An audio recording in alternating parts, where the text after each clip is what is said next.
Halo, di video kali ini aku ingin berbagi perjalanan singkat kisah bagaimana aku menjalani liga-liku PhD ku mulai dari awal, pertengahan sampai akhir, menjalaninya dan sampai lulus mendapatkan gelarnya. Berapa lama dan apa saja kesulitan-kesulitan yang dihadapi dan apa yang perlu dipersiapkan sampai bisa menempuh titik garis akhir. Aku ingin sedikit berbagi, semoga video kali ini bisa bermanfaat buat siapapun yang pengen menjalani studi S3 di luar negeri. Halo semuanya, perkenalkan namaku Dewi. Aku seorang ibu, seorang istri, dan baru saja menyelesaikan studi S3 di Taiwan di usiaku yang 45 tahun. Mungkin ini bukan usia yang umum untuk lulus S3, tapi inilah kenyataan perjalananku, panjang, penuh liku, dan tidak mudah. Aku ingin membagikan ini bukan karena aku merasa hebat, melainkan karena aku tahu ada banyak dari kalian di luar sana yang sedang menimbang, masih bisakah aku mengejar mimpi? Perjalananku dimulai pada tahun 2015. Di saat itu aku mendapatkan beasiswa LPDP untuk melanjutkan studi S3 di Belanda.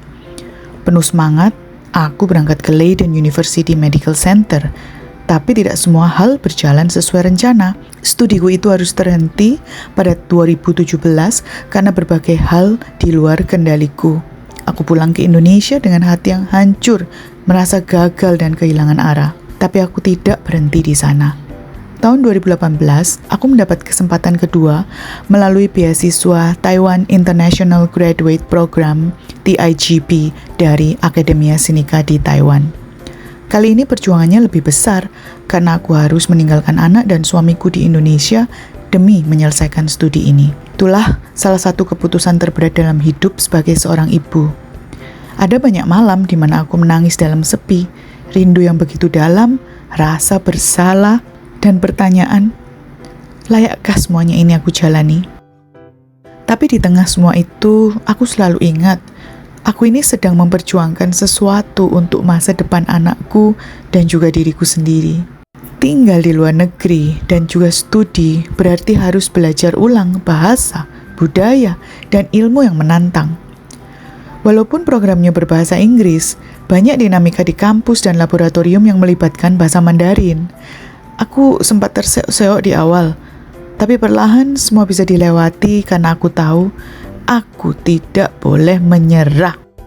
Yang menyelamatkanku adalah komunitas, teman lab, rekan satu kelas, dan juga para dosen.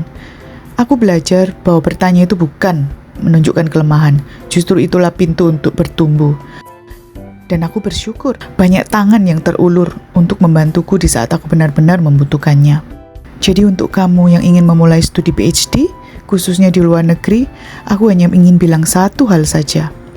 Tidak ada kata terlambat. Aku memulainya di usia 38 tahun dan menyelesaikannya di usia 45 tahun. Dengan status sebagai ibu dan istri. Dengan pengalaman gagal dan memulai ulang. Tapi juga dengan keyakinan bahwa mimpi yang diperjuangkan dengan sungguh-sungguh pasti akan menemukan jalannya.